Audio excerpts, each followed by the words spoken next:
The frost had not lifted from the tourney field when the Duke called her name. It was the last day of the Windermere Autumn Fair, and half the county had come. There were tents along the far hedge, and smoke rising off the roasting pits, and the smell of crushed grass and cold mud. Children sat high on their father's shoulders. The gentry watched from a raised stand hung with green cloth, and below them, behind a rope of plaited straw, the common folk stood packed at the edge of the field, where the shooting butts had been set for the sport of the day. Bryony Vale stood among them in a gray dress mended at both elbows.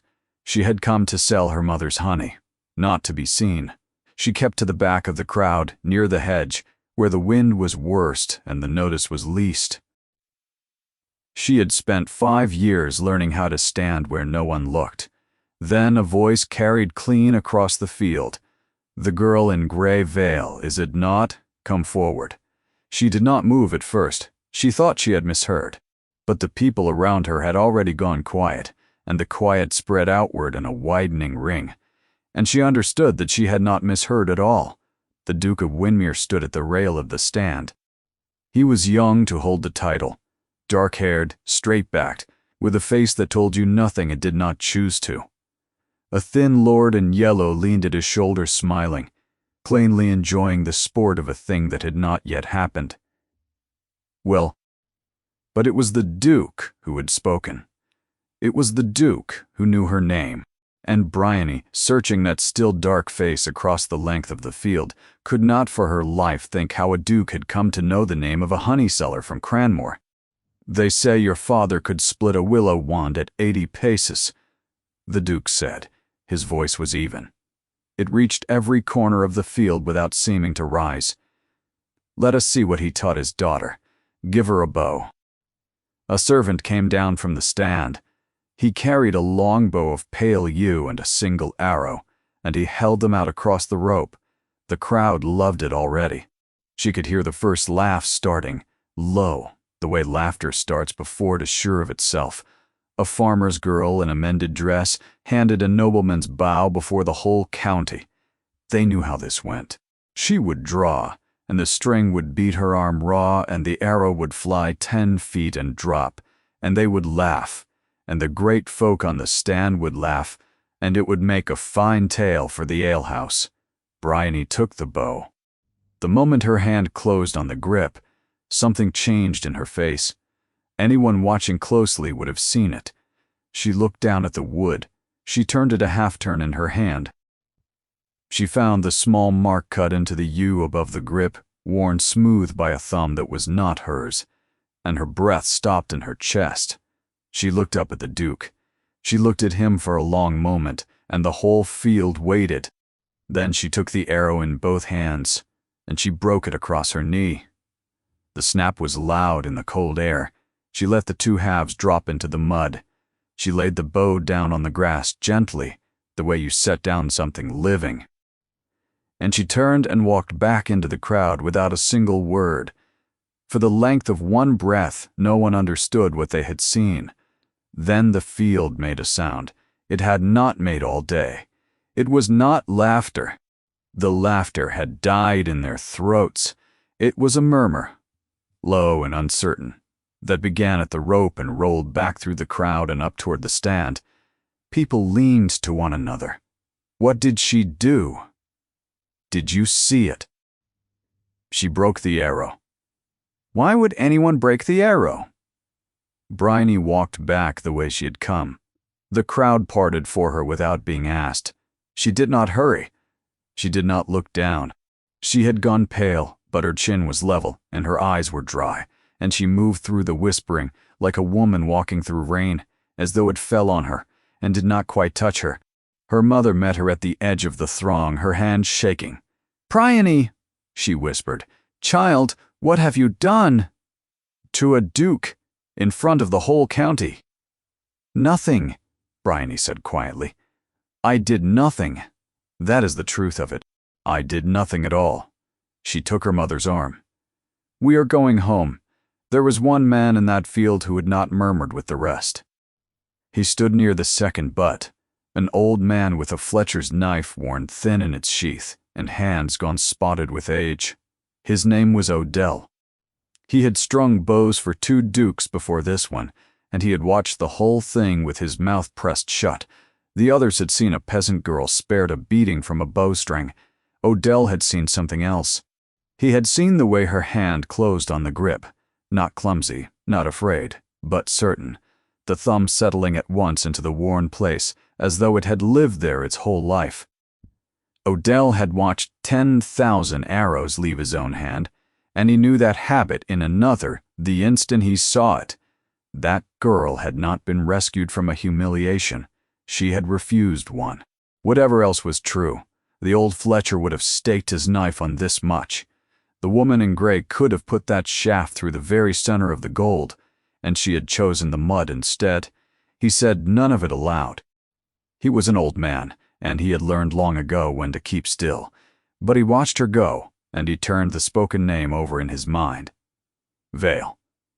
He had known a Vale once. He frowned and tucked the thought away, and he did not like the shape of it. On the stand, among the green cloth and the fine coats, one small figure had not laughed either. A girl of 8 or 9 in a blue cloak stood at the Duke's side, with both hands on the rail, watching the woman in gray walk away across the field. She watched until the gray dress was swallowed by the crowd.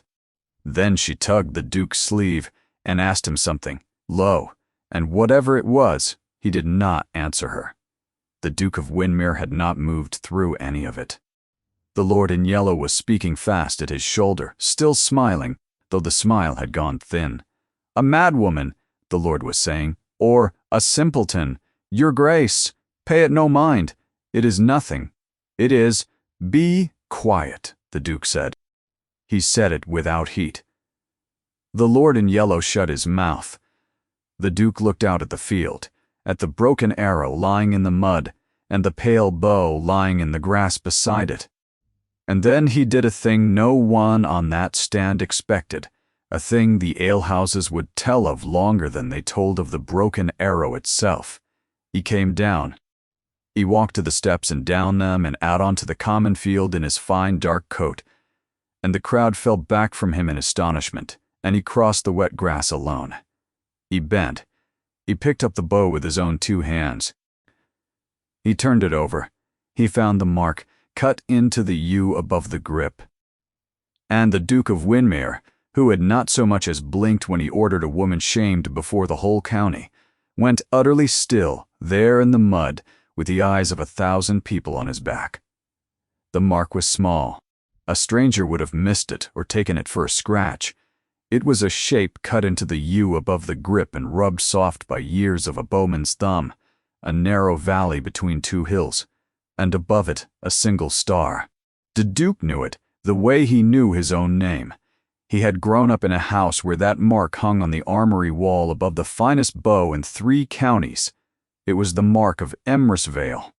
And the boy, the Duke had once been, had stood beneath it on wet winter mornings, too small to reach the pegs, and begged the tall grave man who owned it to teach him just one thing more before the light went.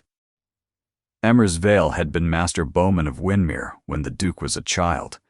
There had been no hand like his in living memory.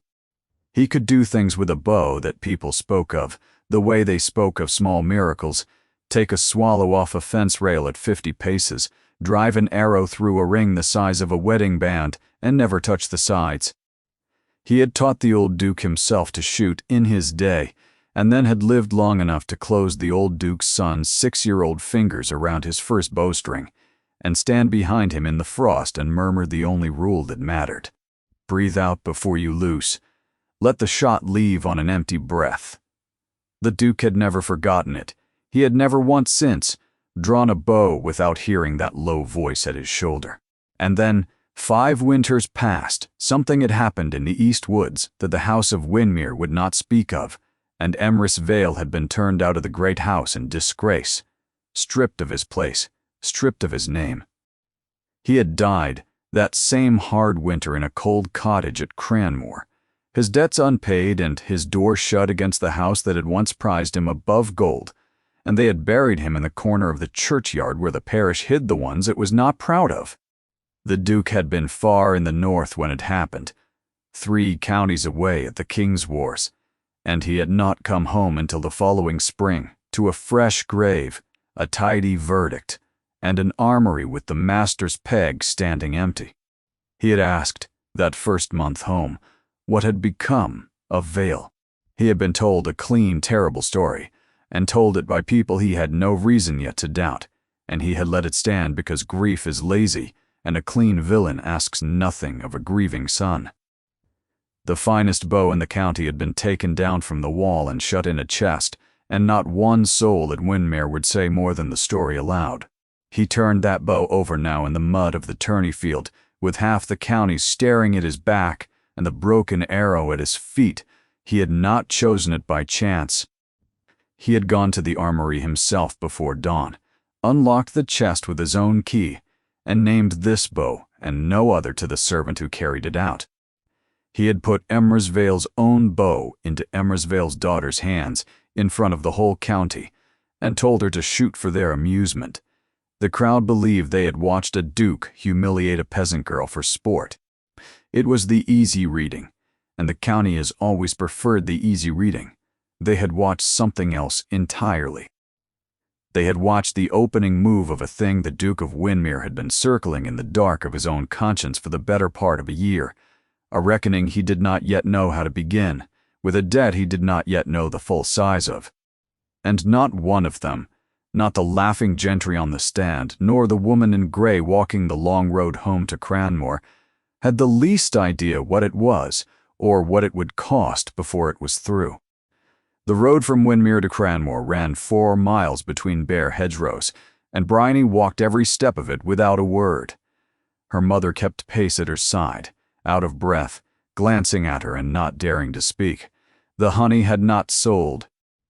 The little handcart rattled, empty behind them. The sky went from white to the color of ash, and the first crows came down into the stubble, and still Bryony said nothing, because if she opened her mouth, she did not know what would come out of it. She had not held a bow in 5 years. She had sworn she never would again, and a duke had put one into her hands before the whole county, and not just any bow. Her father's bow. There had been a time when the name of Vale meant something better than shame. Praw. Tumrys Vale had been master bowman of Windermere, the finest hand with a longbow in 3 counties. Men had traveled a day's ride to watch him shoot at the summer fairs. He had served the house since he was a boy, and there was no honor a common man could hold at Windermere that had not, at one time or another, been laid on his shoulders. What no one outside the cottage knew was that he had taught his daughter too. He had started it as a game when she was 6, and carried it on because she was better than any boy he had ever set a bow to. By 15, she could do the willow wand trick that made her father a legend at the fairs.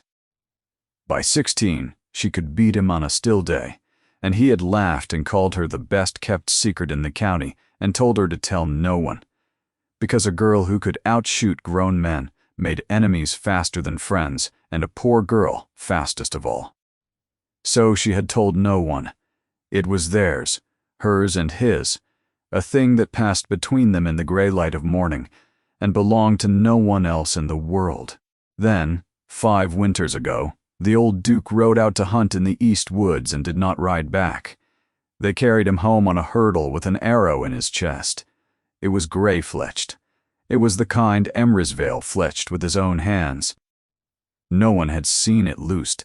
The woods had been full of men and hounds and horns and noise, but the arrow was a Vale arrow, and Emrys had been master of the hunt that day, and someone had to answer for a dead duke, and so it was Emrys who answered. Some said carelessness, a shot gone wide through the trees. Some said worse, in low voices over their ale, that the master bowman had nursed some grudge and settled it in the dark of the wood. Nothing was ever proved, nothing needed to be. The great house turned its back, and when the great house turns its back, the whole county turns with it, and quickly, for fear of being caught facing the wrong way. Emrys Vale was stripped of his place and put out of the gates before the first snow. He did not last the winter. He died in the cottage at Cranmore with a cough that would not stop, and his good name in the mud, and Bryony nursed him to the end. She had been 17. She had heard the last word he ever spoke, which was not a confession and not a curse, but only her name, twice, and then nothing at all. She had not touched a bow since. To shoot was to be a Vale, and to be a Vale was to be the daughter of the man who murdered his duke, and she would sooner have set the bow aside forever and never once looked back. That should have been the end of it. A poor family sinking quietly out of memory, except that 6 months ago a rider had come down the Cranmore Road in Windermere livery. The old duke's son had come home at last from his years at the wars and taken up his father's seat in earnest, and among the first things he set his hand to was the Vale matter. His steward carried a letter and a purse. The letter was cold and correct. It did not name the thing that had happened.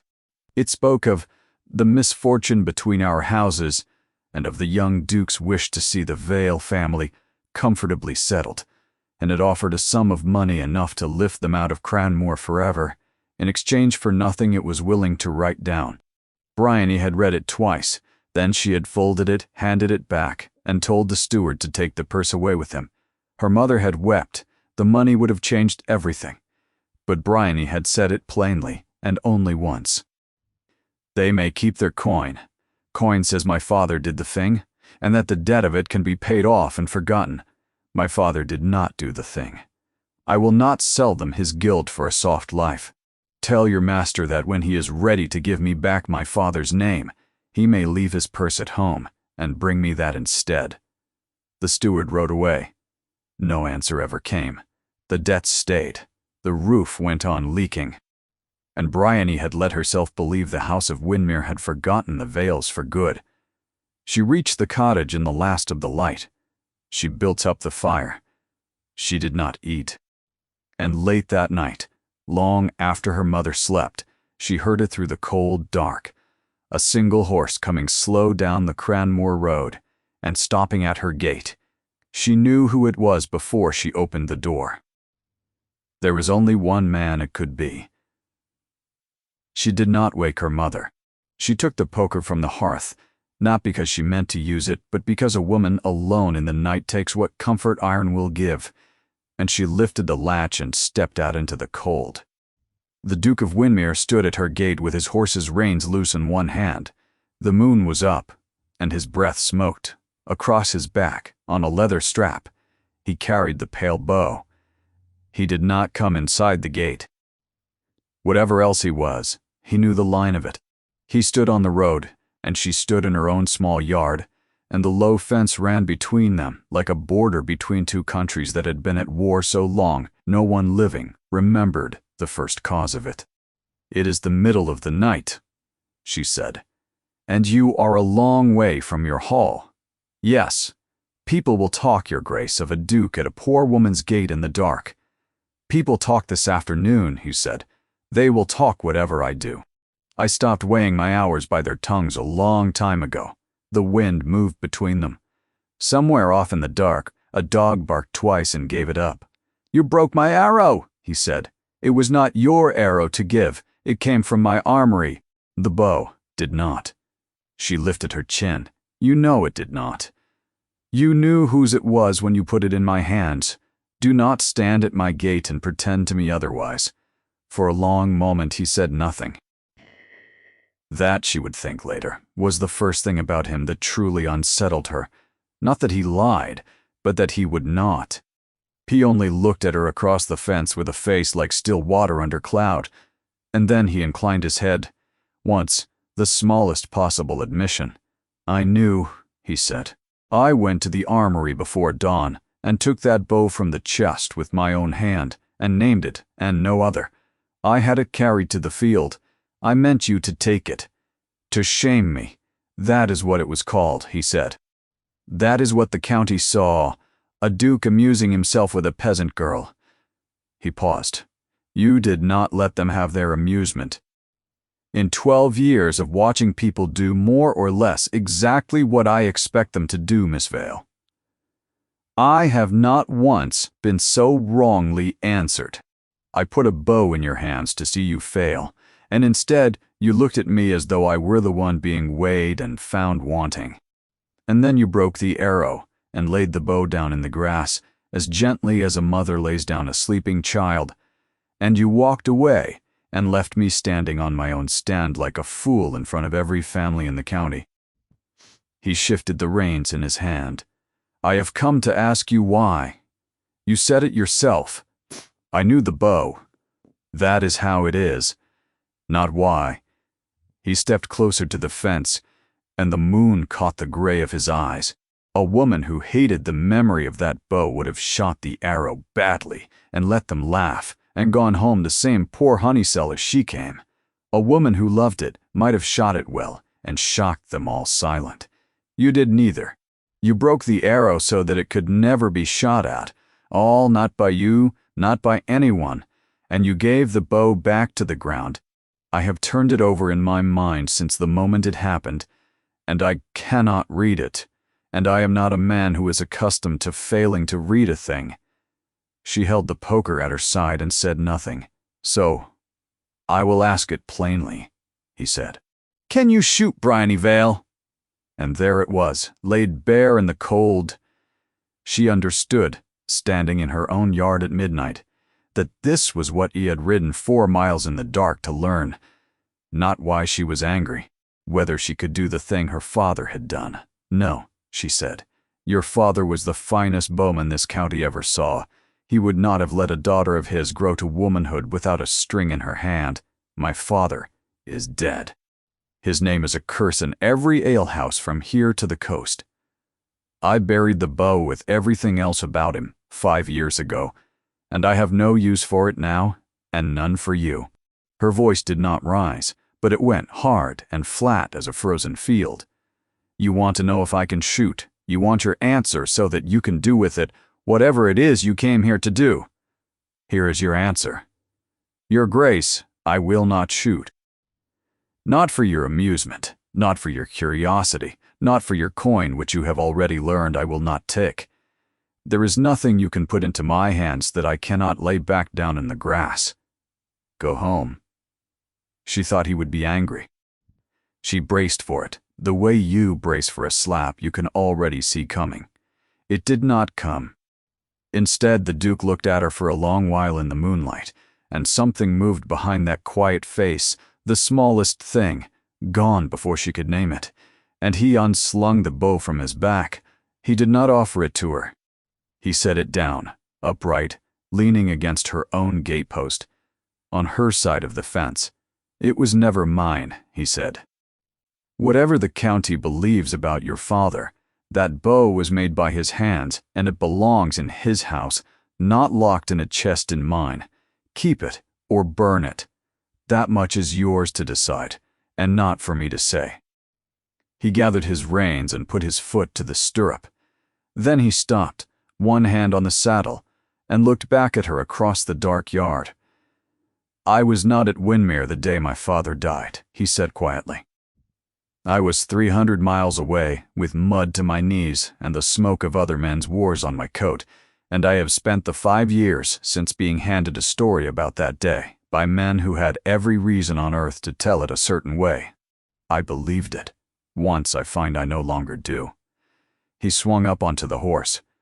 Good night, Miss Vale. I am sorry for the field. I am not sorry I came. And he turned the horse and rode back up the Cranmore Road and left her standing alone in the cold, with her father's bow against her gatepost and her heart going like something trying to break out of her chest. She did not burn the bow. She did not touch it either. She wrapped it in sacking and laid it across the rafters of the woodshed, up in the dark where she would not have to see it, and she told herself that was the end of the matter. It was not the end of the matter.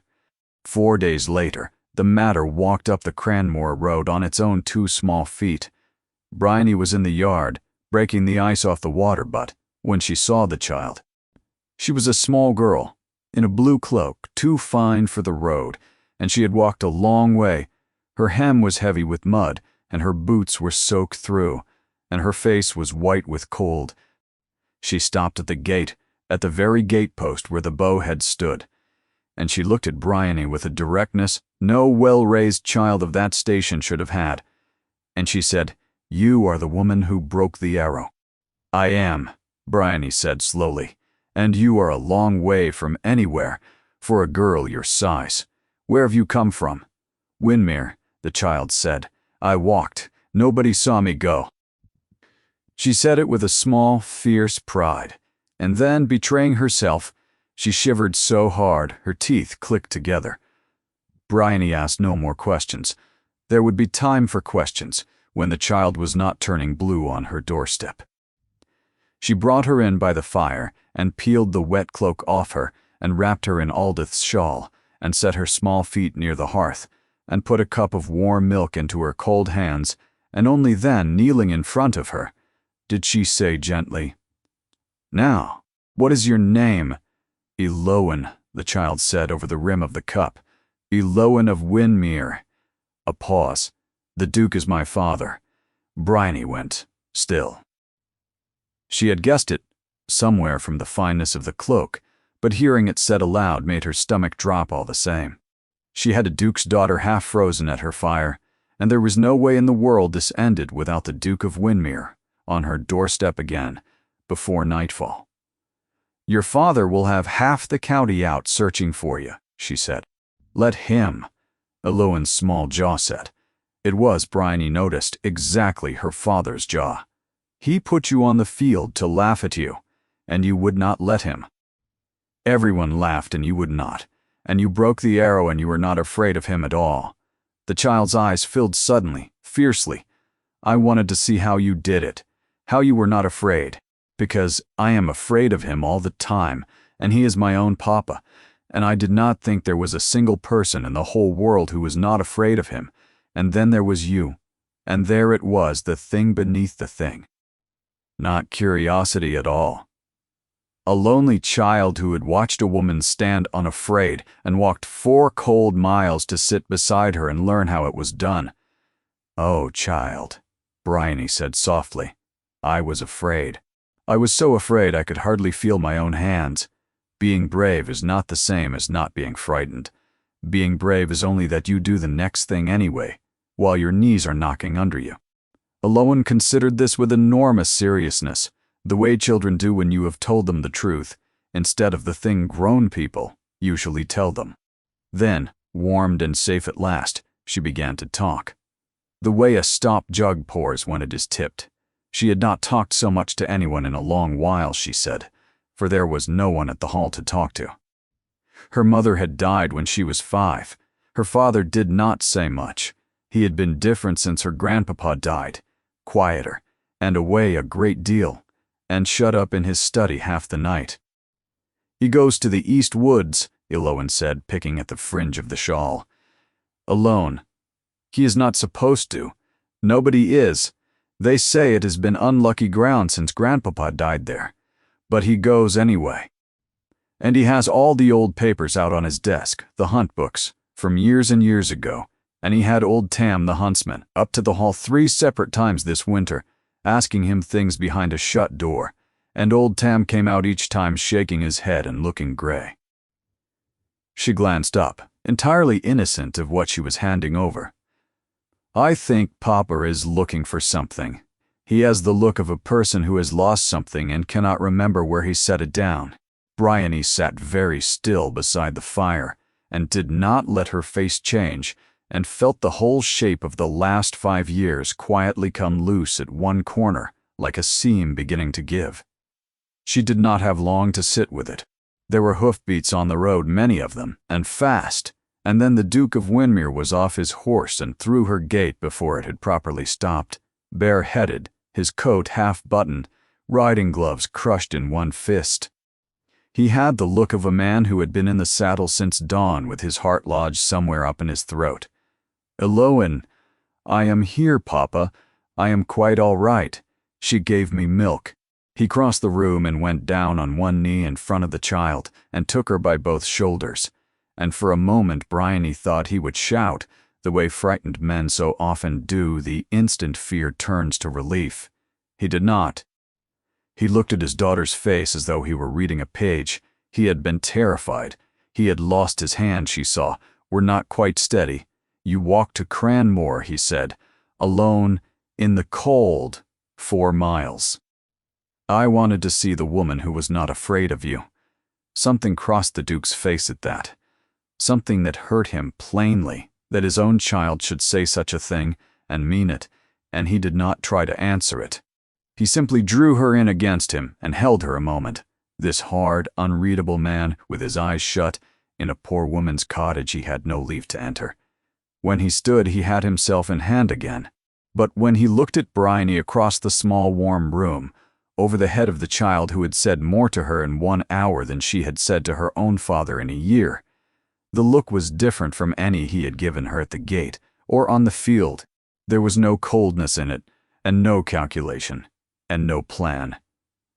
"Miss Vale," he said, and his voice was low, "it seems I am twice in your debt now, and I have not yet contrived to be once in your good opinion." He hesitated, this man who never hesitated. "She has not spoken so freely to a living soul since her mother died, not to me, not to her great-aunt, not to anyone." He looked down at Elowen and then back up. "I have no right at all to ask you anything, and I find that I am going to ask it anyway." And he stopped there on the very edge of the question, and the fire cracked, and the child looked hopefully from one of them to the other, and Bryony stood waiting to hear what a duke could possibly want from her now. "Ask it," Bryony said.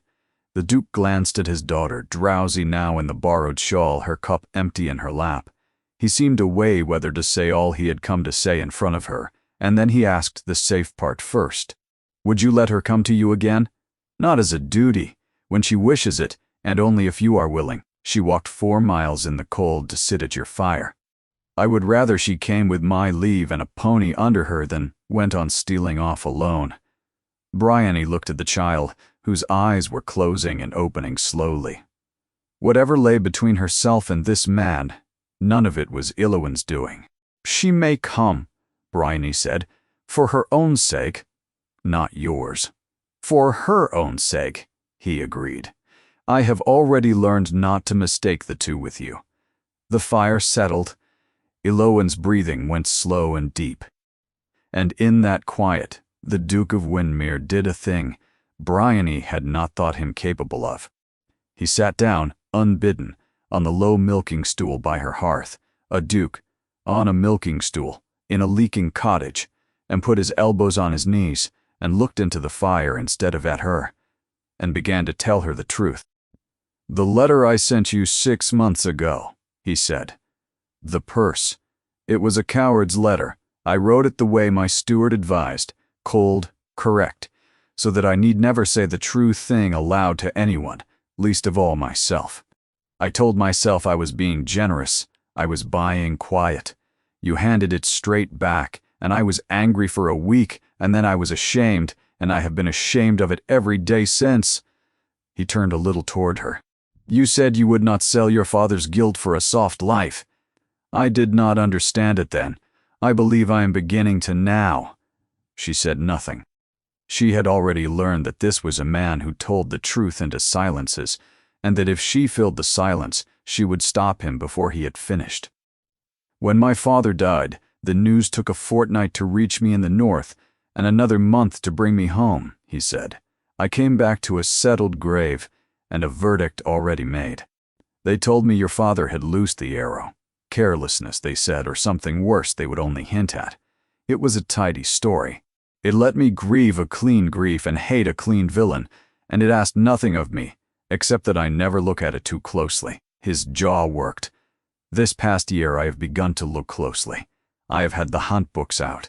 I have had the old huntsman up to the hall, and the more I look, the less the story holds together in my hands. My father was struck from above. Miss Vale, the arrow came down into him, steep, driven from high ground. Your father was posted that day, in the low western meadow, by the water. A man cannot shoot uphill and have the shaft fall into his target as though flung down out of heaven. It is not carelessness that is wrong with the story.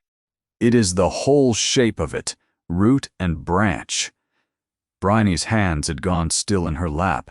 5 years of the word murderer fastened to her father's name like a burr in wool. And here sat the man whose own house had fastened it there, on her milking stool, in the firelight, unpicking it thread by thread. "Why are you telling me this?" she said, and her voice was not quite steady. "You could look into it in silence. You could clear it, or bury it again. And I need never have known you troubled yourself at all. Because you are the one it was done to. Because I put your father's bow into your hands to shame you before the county, and you looked at me as though you knew a thing I did not. And it turns out you did. You have carried his innocence for 5 years, with no proof, no help, and no one at your back but a grieving mother. The least I owe you is to stop being one more man who settles your family's truth in a room you are not allowed into." He paused. "My name is Corvin. When we speak of this, of your father, of that day in the woods, I would take it as a kindness if you used it. I am asking you as a man who was lied to, not as the house that did the lying. The two are not the same thing, whatever the county chooses to believe." She did not take up the name at once. She was not ready yet to give him that. "Understand one thing before you thank me," he said, rising, gathering the sleeping child up against his shoulder. "If I pull on this thread, it will not come loose quietly. Someone put your father's name to that arrow on purpose. Someone in my own house. Someone near enough to my father to be believed without question. When I find who, and I mean to find who, it will cost this family a great deal. And families do not pay such costs kindly. I am not asking for your help. I will not put you in that road. I am only telling you what is true, and leaving you to choose how near to it you care to stand." He carried Eloan toward the door. And there, with her pulse loud in her own ears, Bryony spoke. "Corvin." He stopped.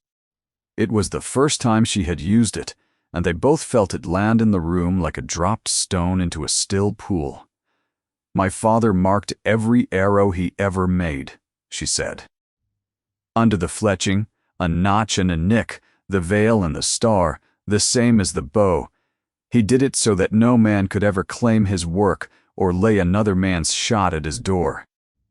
If the arrow they drew from your father was truly his, it will carry that mark. And if it does not, then it was never his at all." Corvin finished slowly. "And someone chose a gray-fletched shaft off the ground and called it a veil's, because a veil was the easiest name in the county to blame." He was quiet a moment. "The arrow was kept. My great-aunt had it sealed away with my father's things. These 5 years. I never once thought to wonder why a grieving sister would keep the very weapon that killed her own brother." His gray eyes came up to hers. "I will find it, and I will look." The winter softened toward spring, and a strange new shape came into Bryony's days. Eloan came twice a week now, on a fat brown pony, led by a groom who waited blowing on his hands at the gate. She came with mud on her boots and questions on her lips, and she filled the small cottage with more noise than it had held in years. Aldith, who had wept over a refused purse, took to baking on the mornings the child was expected, and pretended it was nothing, and watched the girl eat with a softness in her face that Bryony had not seen there since before the bad winter. And on a gray morning at the tail of February, for that child and for no one else on earth, Bryony Vale climbed to the rafters of the woodshed, took down the sacking bundle she had sworn never to open again, and strung her father's bow. Her hands remembered before her mind could catch them at it. That was the terrible, wonderful thing of it. 5 years. And the moment the string bit into the pads of her fingers, her whole body settled back into the shape her father had built into it, breath and shoulder and eye, as though not a single day had passed. She did not shoot. She could not yet. But she stood behind the child and closed Eloan's small fingers around a little bow cut down to her size, and taught her to breathe out before she loosed, the way a man long dead had once taught a shivering 6-year-old girl in the frost, and something in her chest that had been clenched hard for 5 years eased just a little and let a little air in. Between the visits there were the notes. Corvin wrote in a plain, hard, upright hand, and at first he wrote only about the day in the East Woods, the stations each man had held, the order of the drive, a thing Tam the huntsman half remembered, and then, pressed gently, remembered whole. She wrote back what her father had told her over the years, the small, hard knowledge a master bowman carries that no lord would ever think to set down. How far a war bow will truly cast on a cold, still morning, how the fall of a shaft steepens over distance, why a man shooting level across a valley can never strike downward into it. Between them, across the paper, they built the day back up stone by stone. But it was not only the day in the woods, and they both knew it. A line would appear at the foot of a page about arrows, that the hens were laying again, that he had found her last letter still in his coat 2 days after reading it. A line would appear at the foot of hers, that the stray cat had come back, that she had laughed alone in the yard over something he had written. Neither set down a word that could not, under a hard eye, be called nothing at all.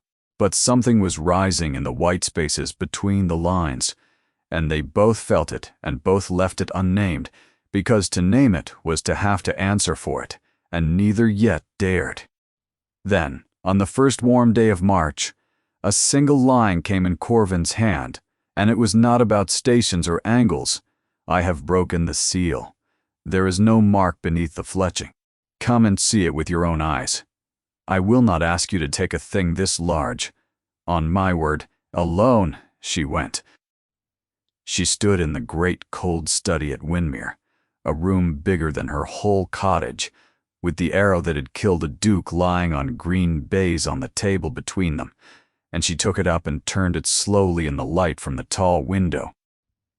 And where her father's notch and nick should have sat, just below the fletching, there was only smooth, clean, unmarked shaft. It was a good arrow, it was well made. It was not a veil arrow, and it had never once been near her father's hands. He is innocent, she said. She had known it for 5 years, known it the way you know your own heartbeat, but saying it aloud with the proof, cold and light between her fingers, took the strength from her legs, and she had to set a hand on the table. He is innocent. And someone knew it that very day, and let him be driven out to die of it all the same. Yes, Corvin said quietly, someone did, but proof, lying on a table in a locked study, clears no name out in the open county, and they both understood it. The county had not seen the arrow. The county had seen the story. And when Corvin sent his steward for the old hunt book, the one that would set down in a clerk's fair hand exactly where every man had stood that morning, the steward came back pale and empty-handed. The page for that whole season had been cut clean out of the binding, cut with a knife, close to the stitching, and long ago. Someone had reached the record before them, someone who knew precisely which page would hang them. Someone who was, in all likelihood, still under this very roof. That same evening, a carriage came up the long Windermere drive that had not been seen there in 3 years, black, crested, drawn by 4 matched blacks that steamed in the cool dusk. And within the hour, a boy in livery came riding down to Cranmore with a folded note, and the note was not in Corvin's plain hard hand at all. It requested the attendance of Miss Vale at Windermere Hall the following afternoon, to take tea. It was phrased as a courtesy and meant as a summons, and it was signed, in a tall, proud, slanting hand, Verena, Lady Rosmere, the Duke's great-aunt, the woman who had kept the sealed arrow, and, Bryony would wager her life on it now, the woman who had cut the page, had come home to put things right. Bryony wore her one good dress. She put her hair up plain. She did not much care what a great lady thought of her hem, but she would not walk into that house looking as though she had been dragged there by the collar either. She would sit in the chair and hold the cup and let the woman look her over, and she would not so much as blink. Lady Verena received her in a drawing-room the color of old ivory, with a fire that gave light and somehow no warmth. She was tall and spare, with Corvin's gray eyes set into a harder, colder face, and she did not rise when Bryony was shown in. She let her stand a moment too long in the middle of the carpet before she gestured, at last, to the chair opposite. Sit, you will take tea. It was not an offer. She poured with a steady hand and passed the cup without quite looking at the woman she passed it to. "So, you are the Vale girl, the one who broke the arrow and would not take the purse, and has now got my nephew writing you letters twice a week, and my great-niece riding down to your door like a farm child let off its leash." She sat back and folded her hands. "You have been remarkably busy for a seller of honey." "I have kept to my own business, my lady," Bryony said. "It is others who have come to me." The gray eyes came to her at last, and there was frost in them. "Let me be plain with you, Miss Vale, since you strike me as a girl who is wasted on soft words, and I have never in my life had the patience for them. My nephew is a duke. Do you understand what that word means? Truly, past the sound of it, it means he is not his own man. It means his house has stood 400 years upon the backs of people who married as it required, held their tongues as it required, and buried what it required buried, and were thanked for it in the ground. He might have the daughter of an earl for the asking. He might mend the whole fortune and standing of Windermere in a single London season with one sensible match.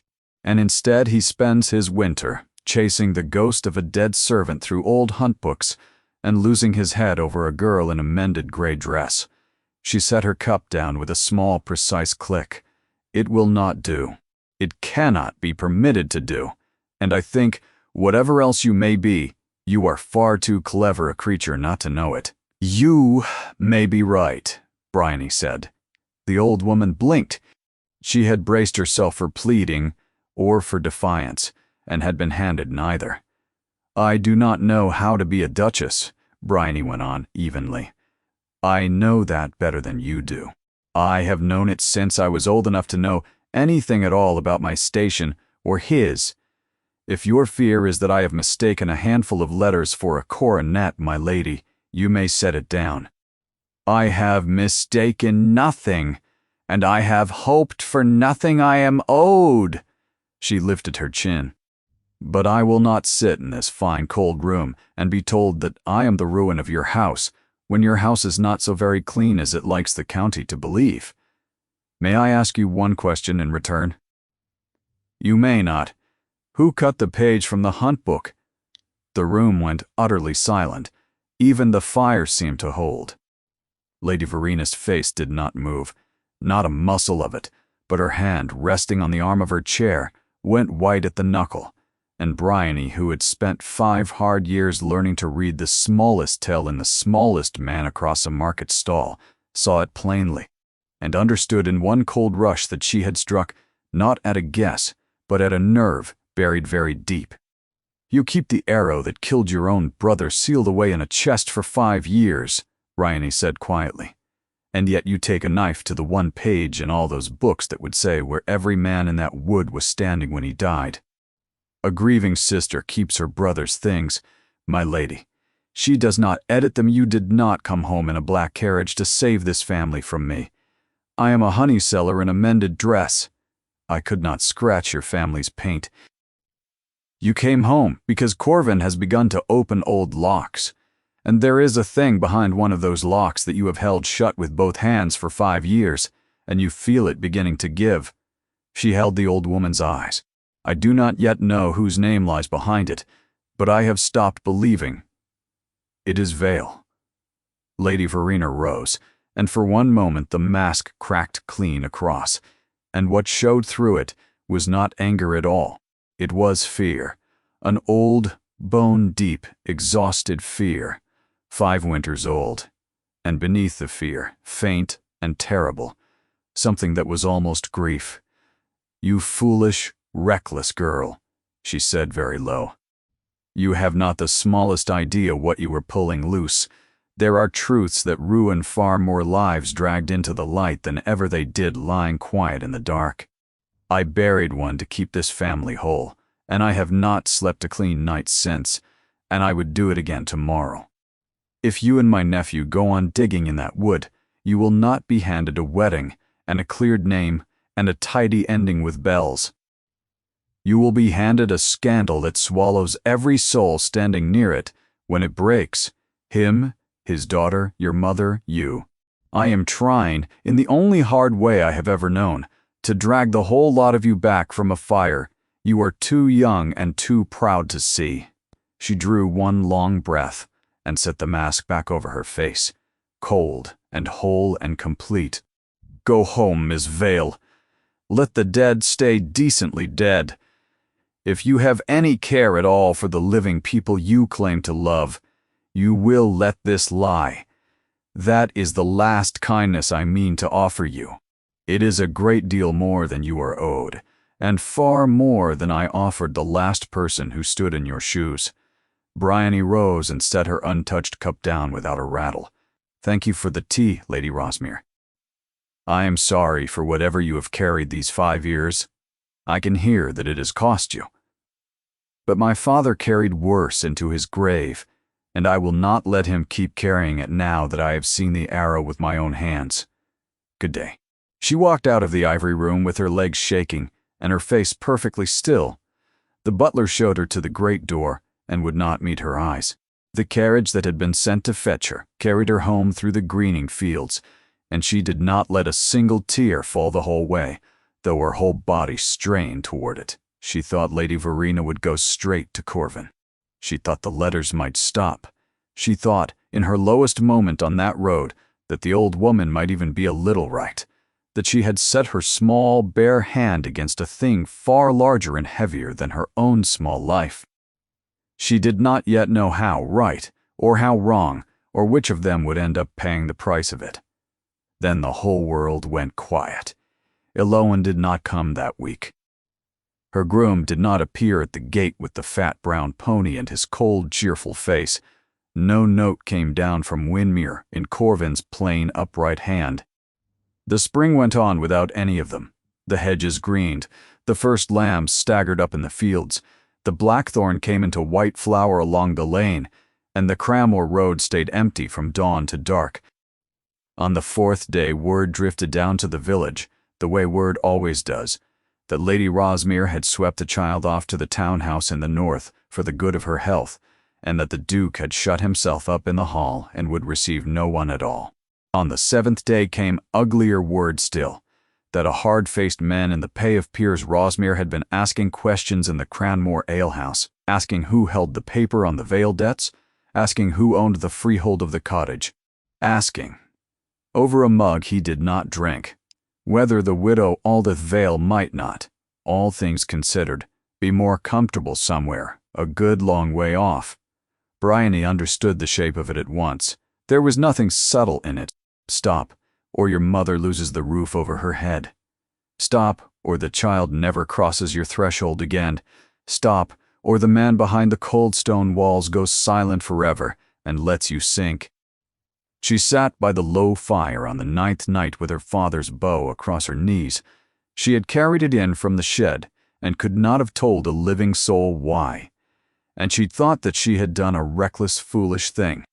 She had let herself hope. She had reached out in the dark for a truth and a man and a child all at once, and now the great house had closed its fist around all three, and she would very likely lose every one of them and her mother's cottage besides, and her father's name would slide back into the mud. She had been right to refuse the purse. She was still sure of that, even now. But being right, she was learning, was a cold and narrow thing to hold in the small hours, and it gave off no heat at all, and it did not keep you company.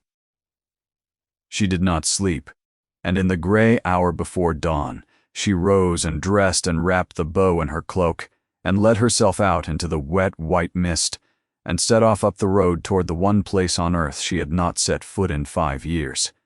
The East Woods, where her father had been blamed and a duke had died. She would stand on the ground herself. She would see with her own eyes the thing no man had ever let her see. If they were going to take everything from her again, she would at least know, this time, exactly what had been taken, and where, and by whom. She never reached the trees, because a horse was already coming down through the mist to meet her. It was Corvin. He was on the gray, riding hard and riding badly, the way a man rides who has not slept in 2 nights, and when he saw her in the road he pulled up so sharply the horse threw its head. "You are here," he said. "I was coming to you. I could not put it in a letter, not on a road. My aunt has men watching." He swung down. His face was open, stripped bare of its usual calm. "Bryony, I have found it. All the way to the bottom." It had been Tam in the end. The old huntsman had held his tongue 5 years, for a servant who accuses a lord loses far more than his place. But when the Duke laid the unmarked arrow before him and told him to his face that it bore no veil mark and never had, Tam wept into his hands and told the truth he had carried like a stone for 5 winters. On the day the old Duke died, the stations had been drawn, as they always were. Emrys Vale was posted low, in the western meadow by the water. And up on the high eastern ridge where the young mounted gentlemen loosed at anything that ran for sport had been Piers Rosmere, 19, still heavy-headed and careless from the night's revels, shooting at every flicker in the brush because his mother's son had never once been told the word no. Tam had seen it. A stag broke from the thicket below the ridge. Piers wheeled and loosed downhill after it, wild and showing away for the other young riders, and the old Duke, cantering up out of a fold in the ground to call the drive, rode into the path of the shot a half-second too late to live. The arrow took him from above and behind, and in the wheeling confusion that followed, Lady Verena, who reached her brother's body before any other soul, who had spent her whole hard life snatching her son back from the wages of his own folly, drew her boy's fair-fletched arrow from where it had struck him, dropped a plain gray shaft from a fallen quiver into the mud beside the body. To in a steady carrying voice, of Vale's. One servant to answer for it, and the house saved whole. She cut the page that same midnight. She sealed the true arrow away, not to remember her brother, but because, when the moment came, she could not quite bring herself to burn the last hard proof of what she had done. "She confessed the whole of it to me 2 nights ago," Corvin said, "when I set Tam's account and the arrow down in front of her together. She thought I meant to break her and put her boy on trial for his life. I told her I meant only to clear an innocent man, and that the cost of it to this house would be mine to carry, not yours to go on paying with your father's grave." His voice had gone rough. "I have called the magistrate to Winmere at noon, and every family of standing in the county with him. Tam will speak. The arrow will be passed hand to hand.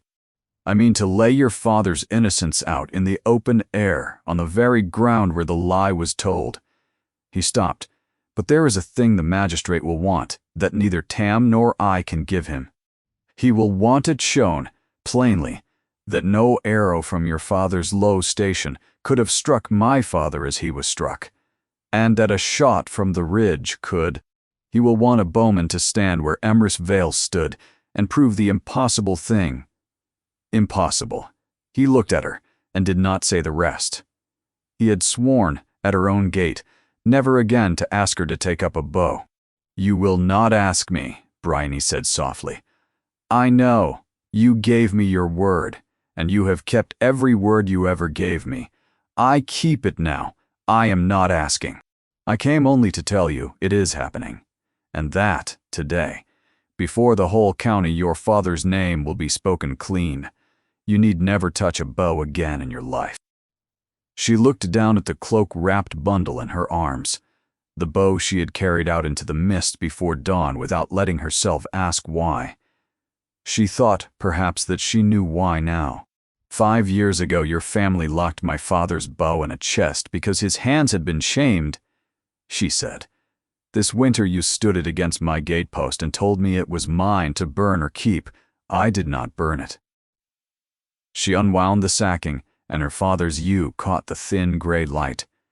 I swore I would never draw a bow again, because to shoot was to be a Vale, and to be a Vale was to be a murderer's daughter. But you have just taken the second half of that away forever, so the first half falls with it. You are not asking me, Corvin. I am telling you. I will shoot.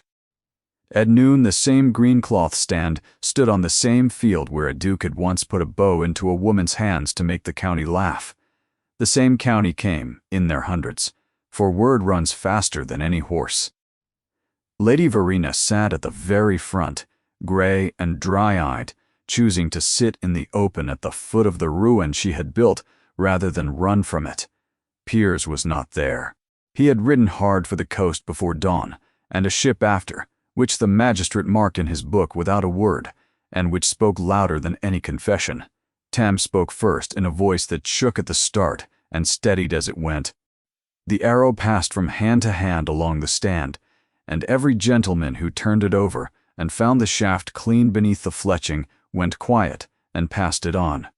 And then the magistrate, an old careful man who had signed the first verdict himself, and did not enjoy the taste of unsigning it, said the thing Corvin had known.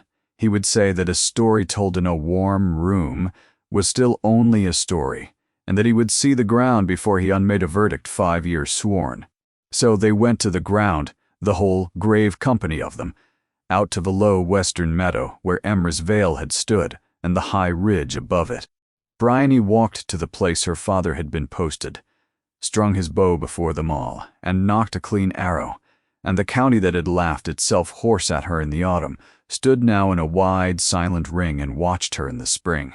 She did not shoot at the mark.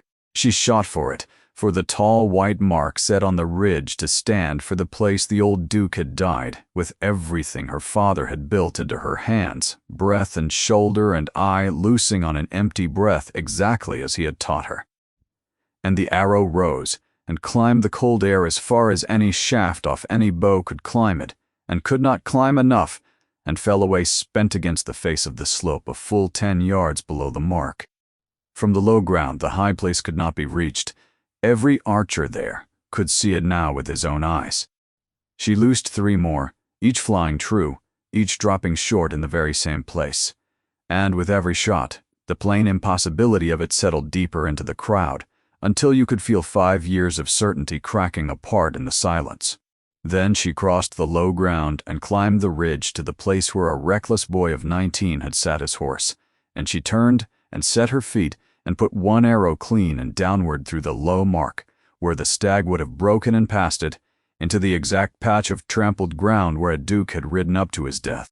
And the whole county saw the steep, downward line of that shot, down and through, the precise angle of the fatal aim that 5 years of lies had hung about the neck of an innocent man. At the edge of the crowd, old Odell the Fletcher took off his cap and held it against his chest, and did not put it back on. The magistrate was quiet a long time. Then he said, loudly enough that every soul on the hillside heard him, that no man standing where Emrys Vale had stood could by any art or strength have loosed the shot that killed the Duke of Windermere, that the verdict of 5 years past was false in law and in fact, and that the name of Vale stood cleared of it entire before God and the county. Bryony stood on the ridge with her father's bow warm in her hand and his good name given back to her at last, and she did not weep. It was too large a thing to fit through so small a door as weeping. It was evening before she and Corvin were alone, at the edge of the wood, the last of the gold going out of the sky. He had kept his distance from her all day. He kept it still. "It is done," he said. "You have what you refused the purse to keep. Your father's name, clean, spoken aloud on the very ground where they buried it with him. I owed it to you, and it is paid." He looked at her. Steady. "Ha! I gave you my word once that I would never offer you anything again.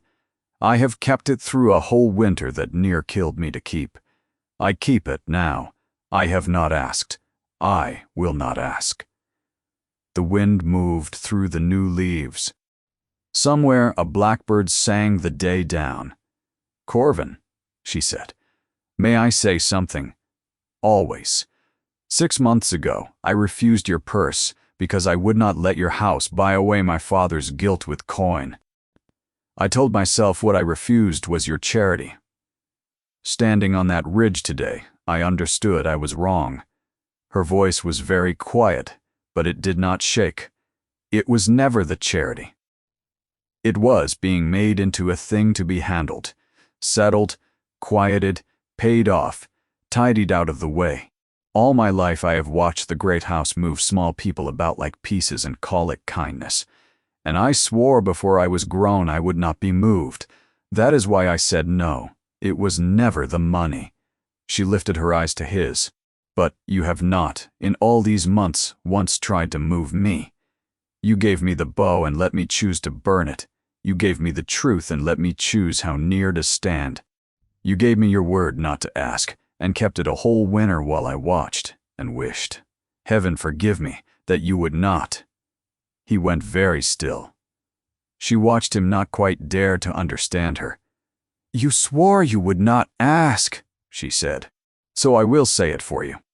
If you were to ask me now not to mend my family's fortunes, which need no mending, and not to give your daughter a mother, though she chose me for one across a muddy field before either of us had spoken a word, if you were to ask me for no reason under heaven but that you wished to sit in the same room as me for the rest of your life, then my answer would not be the one I gave your steward at my own door. He crossed the ground between them. He did not reach for her, and he did not sweep her up. He halted an arm's length off, the way he always halted, and took her right hand, the drawing hand, its fingers roughened from a winter at the string and a morning of clearing a dead man's name, and folded it between both of his own. Bryony Vale, he said. Will you marry me, not to settle any debt, for there is none left standing, not to give my daughter a mother, though she will have you for one whatever you answer me. Only because I have read your letters so often this winter, I could say them back to you in the dark, because I have stood at the edge of a dozen rooms watching you be braver than any soldier I ever served beside. Because I have kept a promise I came to hate, and I am asking you now to release me from it, and let me be, for the rest of my life, a man who is allowed to ask. Yes, she said. Yes. Ask me again every morning we are given, and the answer will never change. They were married in the small stone church at Cranmore in the full green of summer, and the church had never held so many, and half of the people crammed into its pews and its porch had stood on a field the autumn before and laughed at the bride. Aldith wept from the first word to the last and did not try to stop. Old Odell came in his one good coat, brushed within an inch of its life, and gave the bride away, for there was no Vale man left living to do it, and because, he said gruffly, he had earned the right by keeping his mouth shut at the wrong moment on a cold autumn day, and did not mean to keep it shut a moment longer than he must. Eloan walked ahead, scattering no flowers at all, having declared flowers beneath the gravity of the day, and carried instead, on a cushion held out in both hands with enormous ceremony, her grandfather's bow, the most solemn object she could think of in all the world, and no one had the heart to tell her it was strange. Lady Verena was there, well back, in gray, a woman who had lost a son to the far coast and her long-guarded pride to the open air, and had chosen to stay and face the county she had lied to rather than flee it. She said nothing through the vows, but afterward, out in the sunlit churchyard, she came to Bryony across the grass with her spine straight. I said a great many things to you in the ivory room, she said. I take none of them back. They were true. You do not know how to be a duchess, and the county will make you pay for the not knowing. And there will be nights you wish to heaven you would listen to a hard old woman. She paused, and something in the old carved face gave way at the very edges, like frost going off a pane. But I was wrong in one thing. I told my nephew he was throwing his house away on a girl whose only claim was a broken arrow and a mended dress. I called it weakness in him and madness. I have watched you a full year now, and it was neither. She inclined her head, the smallest dip of it, which, from that woman, was a bow to the ground. You will do this family less harm than I ever did. Welcome to it, Duchess. She never grew warm. She was not made for it. But that first winter, when a London baroness tried to make sport of the new Duchess before a crowded room, of her plain speech, of the farm dirt they said was under her nails, it was Lady Verena who turned on the woman with 3 quiet words and a look like a closing door. and froze her out so completely that no soul in that bright room doubted whose side the old lady had taken. It was the only shape her tenderness knew. Bryony learned, in time, to be glad of it. There was one thing more that Bryony came to only by accident. In the autumn after the wedding, she had gone up to tend her father's grave. It lay now beneath the old yew in the good ground, and had lain there a little over a year, moved, at some point she had never troubled to fix, out of the shamed far corner where the parish had first put him down. She had always supposed her mother had somehow scraped the money for it. In some lean season, Bryony had been too deep in grief to notice. Quote, but that afternoon the old vicar, walking the rows of stones beside her, remarked gently, what a fine, quiet thing it had been of the Duke to do, and Bryony stopped between two graves, and asked him carefully what he meant. Why, the grave, your grace, the old man said, surprised. The moving of it, and the good stone. He looked at her face, and his own grew troubled. You did not know? It was a full year and more before the wedding, well before he had ever spoken to you. I always understood. A man came here after dark alone, on a gray horse, and paid to have Emrys Vale taken up from the far ground and laid down here under the yew in consecrated earth, and a proper stone cut and set, and he would give no name to be recorded. But I am an old man, and I know the set of a Winmere shoulder when it stands in my churchyard at midnight with its hat in its two hands. The vicar shook his head slowly. He stood a long while at the empty place first, in the cold, before the men came with their spades. I took him for a man making his peace with something heavy. I did not know then what he carried. I know it now. Bryony stood among the stones, her hand on the cool top of her father's grave, and understood at last the whole true shape of the man she had married. He had come here alone in the dark, ashamed, and lifted a disgraced servant up into holy ground, with his own coin and no witness to praise him for it, a full year before the fair, before the bow, before a single word passed between them, when there was nothing in it for him but the quiet fact of the writing. The humiliation the whole county was so sure it had witnessed, that autumn had never been the beginning of the story at all. It had only been the place where a proud man, one who had already in secret begun to turn his heart around, ran clean out of quiet ways to reach a woman who would not be reached, and so did a clumsy, public, unforgivable thing, because it was the last door he had left to knock upon. She saw it now clearly, for the first time standing in the churchyard in the falling gold light. She carried the knowing quietly with her a long while. She did not speak of it that evening, nor in the weeks that followed.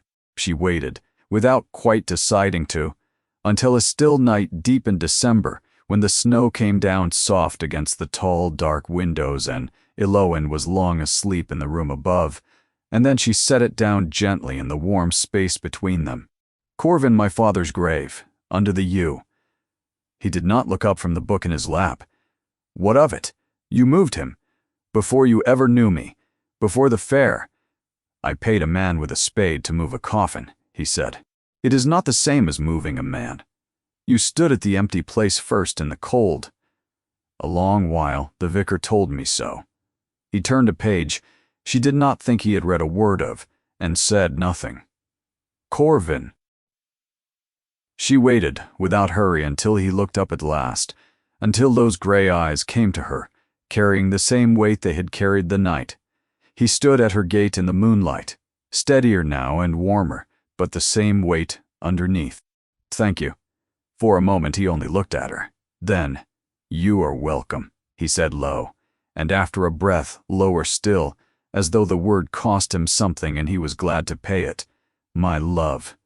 He turned back to his book, and Bryony sat with her cooling tea cupped in her scarred hands, and watched the fire, and watched the snow come down past the windows, and watched the man she had refused once at her own gate, and would refuse 1,000 purses over again every day of her life, to keep just as he was.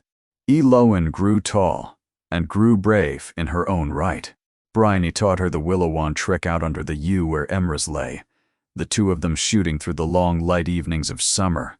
A dead master's craft handed down through his daughter to a duke's, quiet as water finding its level, and the county that had once used the name Vale for a curse learned, in a few short years, to use it again for the finest bow in 3 counties. One spring day when she was 11, Aloan loosed a shot she was truly proud of, and spun round to find Bryony watching from the grass and cried without thinking, without noticing what she had said. "Did you see it, Mama?" And then went utterly still, uncertain, waiting to be told she had reached for the wrong word. Bryony only crossed the grass to her and smoothed the loose hair back from the child's flushed brow. "I saw it," she said. "Your grandfather would have wept to see it."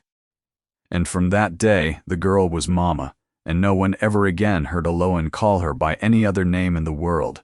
The bow hangs now over the great hearth at Windermere, where the finest bow in the county has always hung, the veil and the star-cut plain into the yew above the grip. Sometimes, in the autumn, Bryony takes it down and walks out alone to the field where it began, and stands in the very spot where a duke once tried to make her small before a laughing crowd. She thinks of the broken arrow in the mud, and of the one plain thing she had understood that not a soul on the stand had grasped, that there are moments a whole life turns upon, and that hers had turned, not on the arrow she would not shoot, but on the fact that she would not, for any duke or crowd or promise of an easier road. Let herself be made into a thing where a person had been standing. The breaking of that arrow had split 5 years of lies wide open, given a dead man back his name, and led her by a road no living hand could have drawn to a warm-lit house, a sleeping child, and a hard, proud man who had taught himself, late and at great cost, to ask a thing instead of commanding it. And when she turned and walked back down the lane in the failing autumn light, the smoke would be rising blue from the chimneys of the great house at the end of the drive, and he would be standing in the lit doorway waiting, not sent for, not standing on any duty but there, because he had heard her step on the road and had risen and gone out to meet it, the way he did every evening they were given, for all the long years of their life together. That was how it went, from a snapped arrow in the mud to a man in a lighted door, the beginning of it, the long middle, and the whole quiet end.